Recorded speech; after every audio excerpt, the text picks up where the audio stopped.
আপনাদের কাছে নতুন করে আমার কিছু বলার নেই। আজ থেকে প্রায় 20-22 বছর আগে, 25 বছর আগে যখন কৃষি মন্ত্রণালয়ে কাজ করতাম, তখন থেকেই আপনাদের সঙ্গে আমাদের সম্পর্ক ঘনিষ্ঠ।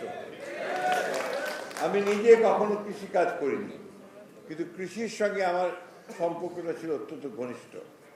সেই শৈশবকালে আমার মামা একজন বড় কৃষক ছিলেন।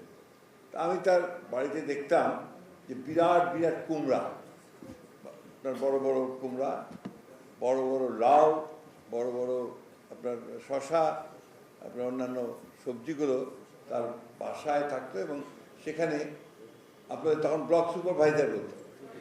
ব্লক সুপারভাইজার এসে তার সঙ্গে কথা বলে বলে তারা সব পরিকল্পনা করতো কীভাবে তিনি কৃষিকাজ করবেন। এই তখন থেকে আমি দেখেছি যে কীভাবে, কারণ আমার বাবাও কিন্তু কৃষক ছিলেন না, তিনি একজন ব্যবসায়ী ছিলেন।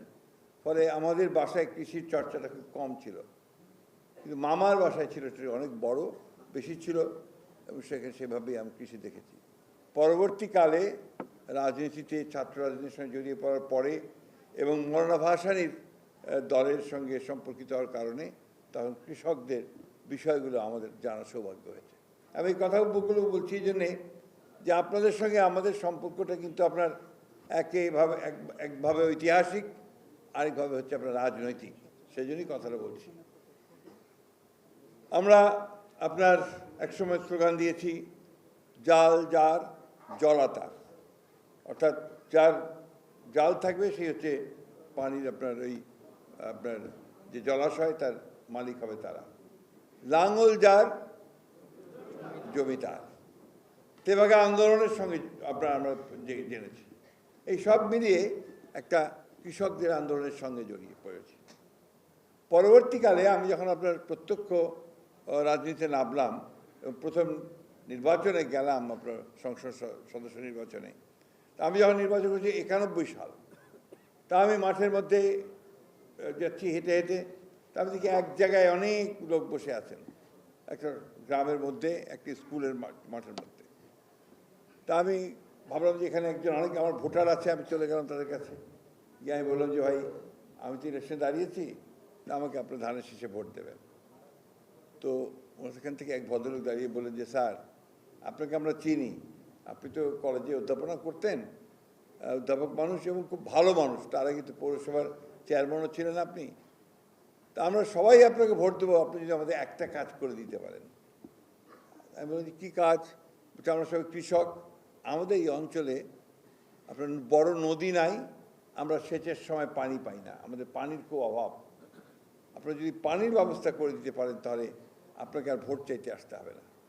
তাহলে কী করতে হবে বলে আমাদের ডিপ টিউবওয়েলগুলো পড়ে আছে, আর তখন আপনার প্রায় 480টা ডিপ টিউবওয়েল আপনার ওয়াটার বোর্ডের, এটা আপনার অকেজ হয়ে পড়েছিল। এটা বানিয়েছিলেন আমাদের শহীদ প্রেসিডেন্ট জিয়াউর রহমান, তিনি এই প্রজেক্টটা করেছিলেন। পরবর্তীকালে এরশাদ সাহেব এসে ওটা গ্রামীণ ব্যাংকের হাতে দিয়ে দিয়েছিলেন। গ্রামীণ ব্যাংক চালাতে পারছিল না, কারণ তেভাগা করেছিল তারা। তো এটা যদি আপনি চালু করতে পারেন, আমরা যদি পানি পাই তাহলে আমরা অত্যন্ত উপকৃত হব। আমি সেই নির্বাচনে জয়লাভ করিনি, হেরে গেছি, কিন্তু তখন আমাদের দেশনেত্রী এবং খালেদা জিয়া জয়ী হয়েছেন। নির্বাচনের পূর্বে যখন আমাদের দেশনেত্রী খালেদা জিয়া নির্বাচনের বক্তৃতা করতে গিয়েছিলেন, জনসভা করতে গিয়েছিলেন, সেখানে আমি একটাই দাবি রেখেছিলাম যে আপনি আমার এই প্রজেক্টটা চালু করে দেবেন। নির্বাচনের পরে আমি তার কাছে গেছি, আমার এলাকার কৃষকদের নিয়েই গেছি, তারা কেউ লুঙ্গি পরে, কেউ ধুতি পরে গিয়ে আপনার সেই সুগন্ধাতে গেছে। সেখানে প্রধানমন্ত্রী বেগম খালেদা জিয়াকে যখন আমি আমার কথা বললাম, তিনি প্রাইভেট সেক্রেটারি ডেকে বললেন, এটা নেক্সট ক্যাবিনেট মিটিংয়ে দাও, এটা আমরা এই প্রজেক্টটাকে চালু করব। তিনি প্রজেক্টটা চালু করবেন। সেই তখন থেকেই কৃষকদের, আরও আগে থেকেই কৃষকদের দাবি দাওয়া আন্দোলন নিয়েছিলাম। মিনিস্ট্রিতে যখন এসেছি, যখন আমাকে দায়িত্ব দিয়েছেন বেগম খালেদা জিয়া কৃষি প্রতিমন্ত্রী হয়ে এখানে আসার জন্য, তখন আপনাদের সঙ্গে আমার সরাসরি যোগাযোগ হয়েছে। রাজনৈতিকভাবে পলাশের সঙ্গে তো আগে থেকেই যোগাযোগ ছিল, কারণ সে আমাদের কৃষক দলের সঙ্গে সম্পৃক্ত ছিল। আমরা তখন আপনাদের সমস্যাগুলো জানতে পেরেছি, বুঝতে পেরেছি। পরে প্রধানমন্ত্রীকে আমরা রাজি করিয়ে, ওটা বোধহয় বিড়ির মাঠ ছিল, তাই না? রাইস রিসার্চ বাড়ির একটা বিশাল মাঠ ছিল, সেই মাঠে একটা বিশাল প্যান্ডেল করে প্রায় 1020 আপনাদের আপনারা যারা কর্মরত ছিলেন ওই সময়, যারা আগে ছিলেন তারা সহ, আমাদের মন্ত্রী ছিলেন নিজামী সাহেব, সবাই মিলে, এবং তখন আপনার আইয়ুব কাদির ছিলেন সাহেব, সচিব সাহেব ছিলেন, অত্যন্ত ডায়নামিক একজন সচিব ছিলেন।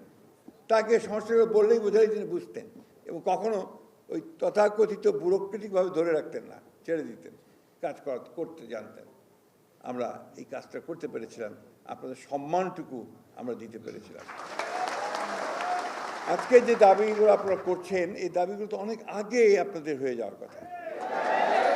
ট্রান্সপোর্ট আপনাদের জন্য একটা খুব জরুরি, আমি মনে করি। এটা আপনাদের একটা মোটরসাইকেল দেওয়া খুব বড় কথা না, তাই না? আপনার 30 লক্ষ টাকা আপনার লোন দেওয়া হয় ডেপুটি সেক্রেটারিদেরকে গাড়ি কেনার জন্য, আর যারা আপনার মাঠে ফসল ফলান, খাদ্য নিরাপত্তা নিশ্চিত করেন, তাদের একটা মোটরসাইকেল হবে না, এটা আমি বিশ্বাস করি না। আমি মনে করি যে আপনাদেরকে ট্রান্সপোর্ট দিতে হবে। আমি মনে করি যে আপনাদের যে সমস্ত কাজের সুবিধাগুলো সেগুলো দিতে হবে, এবং জেলার বাইরে ট্রান্সফার করা যাবে না।